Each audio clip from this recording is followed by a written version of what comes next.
প্রিয় দর্শক আসসালামু আলাইকুম। বাইকটা টুকিটাকি সার্ভিসিং চলছে, কারণ এটার ইনস্টলেশন করার পর কোনো সার্ভিসিং দেওয়া হয় নাই। তো আমি চালাইতেছি, তো যে প্রবলেমগুলো ফেস করতেছি তো সেগুলোই টুকটাক বলা এখন আবার কাজ করে দিচ্ছে। তো এরপরে দেখা গেছে যে বেশ কিছুদিন স্বাচ্ছন্দ্যভাবে চালাতে পারবো। তো আমার কাছে মেনলি যে দুইটা তিনটা বিষয় ধরা পড়ছে, সেটা হচ্ছে প্রথমত হচ্ছে চেনটা একটু লুজ আছে, তারপরে হচ্ছে গলাটা একটু লুজ আছে,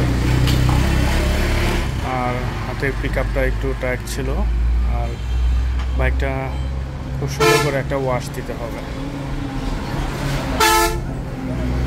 আর বাইকটা রিইনস্টলেশন করার পর বাইকে কোনো ওয়াশও করা হয় নাই, তো যেভাবে ছিল শুধু সেইভাবেই চালাইতেছি। তো আজকে দেখি বাইকটাকে সুন্দর করে ওয়াশ করব।